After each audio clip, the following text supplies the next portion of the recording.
आप लोग तो थंबनेल को देखकर ही समझ गए होंगे कि आज के इस वीडियो में हम लोग क्या करने वाले हैं। दोस्तों आज के इस वीडियो में हम लोग करने वाले हैं JSSC CGL के लिए विज्ञान का प्रैक्टिस सेट। और दोस्तों ये प्रैक्टिस सेट नंबर 20 होगा। इससे पहले हम लोग ऑलरेडी 19 सेट को कवर कर चुके हैं। अगर आप 19 सेट को नहीं देखें अभी तक तो आप प्लेलिस्ट जाकर देख सकते हैं। सारा वीडियो का दोस्तों प्लेलिस्ट बना दिया गया है, ठीक है। तो चलिए हम जल्दी से आज का वीडियो को शुरुआत करते हैं। एग्जाम बहुत ही नज़दीक है दोस्तों, ज़्यादा बातें करना सही नहीं रहेगा, ठीक है।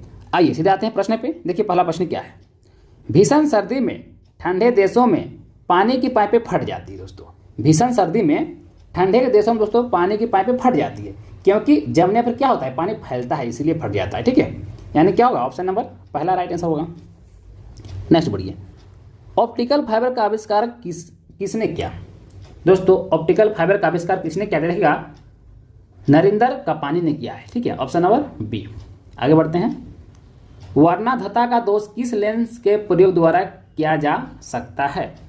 किस लेंस के प्रयोग द्वारा किया जा सकता है। दोस्तों देखिएगा किसी भी लेंस के द्वारा दोस्तों दूर नहीं किया जा सकता है, क्योंकि दोस्तों जो वर्णाधता जो दोष होता है दोस्तों यह विटामिन ए की कमी के कारण से होता है, ठीक है।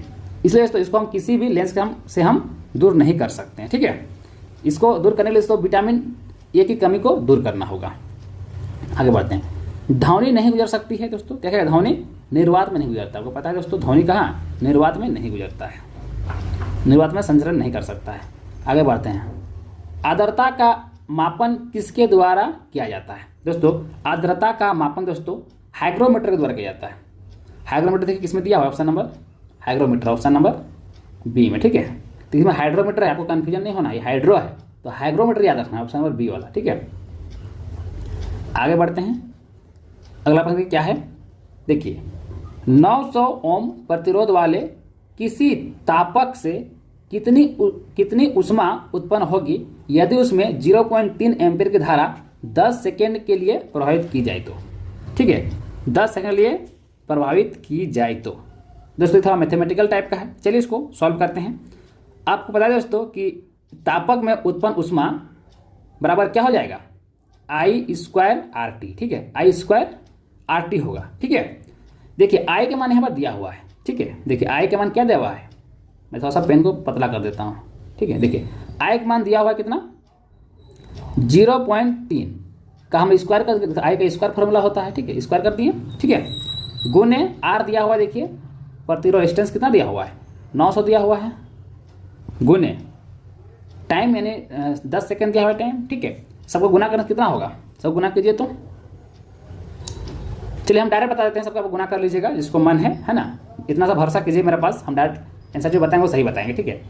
880 होगा, ठीक है, 880 यानी ऑप्शन नंबर क्या होगा, बी वाला इसका राइट आंसर होगा, ठीक है। 880 जूल, इसको जूल भी लिख दीजिए, 880 जूल लिखिएगा, ठीक है। तो आई थिंक आपको समझ में आ गया होगा ये, आप लोग गुना करके देख लीजिएगा जिसको मन है। चलिए आगे बढ़ते हैं, 37 नंबर, टीका का आविष्कार किसने किया था, यानी दोस्तों वैक्सीनेशन का आविष्कार किसने किया था, ठीक है। चलिए बताइए। तो देखिएगा टीका का आविष्कारक है एडवर्ड जेनर, है ना। एडवर्ड जेनर ऑप्शन नंबर क्या हो जाएगा, बी वाला। इसका आपको थोड़ा डेट याद कर लीजिए, कब किया था इसका, याद रखिएगा 1796 में, ठीक है। 1796 में इस टीका का मतलब सबसे पहले टीका का खोज किया था, ठीक है।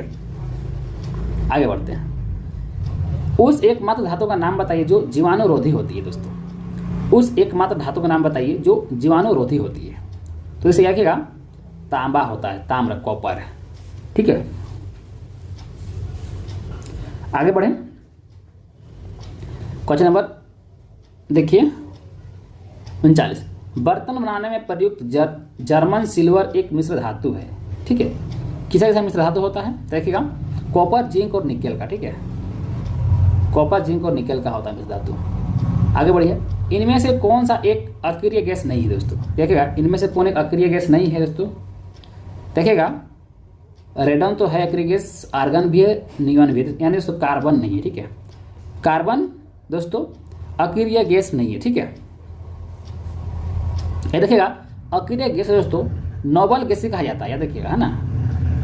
नोबल या नोबेल गैस भी कहा जाता है, कहीं कहीं ऐसा भी दे सकता है, ठीक है।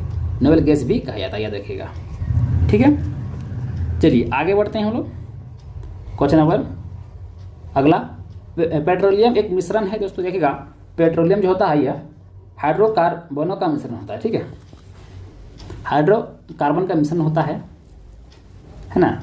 चलिए आगे बढ़ते हैं क्वेश्चन नंबर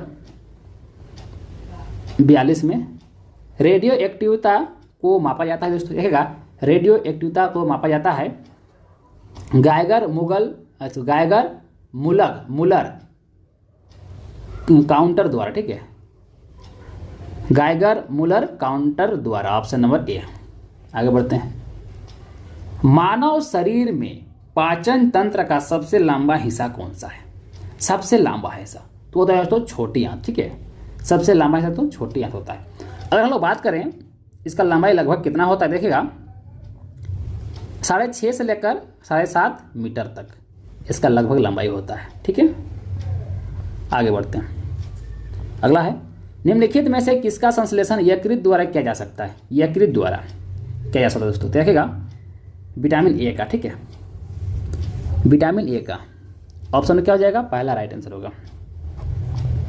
दोस्तों हम आप लोग को बार बार बोल रहे हैं, जितना भी हम आप लोग को प्रैक्टिस सेट करवा रहे हैं दोस्तों, इतना प्रैक्टिस सेट आप लोग कर लेते दोस्तों, तो आप लोग मान के चलिए कि आप लोग का ठीक ठाक तैयारी हो गया है, ठीक है। आराम से दोस्तों आप लोग सभी से प्रैक्टिस सेट को लगा लीजिए, जितना आपको करवा रहे हैं। मेरा मोटिव है कि कम से कम आप लोग के एग्जाम तक 25 सेट सभी पाठ का हम करवा दें, जैसे कि कंप्यूटर हो गया, है ना, साइंस हो गया, झारखंड जीके हो गया, सामान्य अध्ययन हो गया, चारों खास करके दोस्तों हम प्रयास कर रहे हैं कि 25 से 25 कम से कम 25 प्रैक्टिस सेट आप लोग हम दे दें। अगर आप लोग इतना अगर कर लेते दोस्तों तो मान चलिए आपका लगभग तैयारी हो गया, ठीक है। 25 सेट दोस्तों कम नहीं है, ठीक है, प्रैक्टिस के लिए खास करके। चलिए आगे बढ़ते हैं। अच्छा ये वाला छूट गया 45 नंबर, रक्त में प्रतिस्कंदक पदार्थ कौन सा है दोस्तों? देखिएगा वह है हेपरिन है, ठीक है, हेपरिन, ठीक है। इसको एंटीथ्रोबिन भी कहते हैं, ठीक है, देखिएगा एंटीथ्रोबिन भी कहा जाता है। हाँ लिख देते हैं, देखिएगा एक सेकंड, हाँ देखो एंटीथ्रोबिन भी कहते हैं, याद रखिएगा, ये भी ऑप्शन में रह सकता है, हेरेपियन का ही नाम है, ठीक है।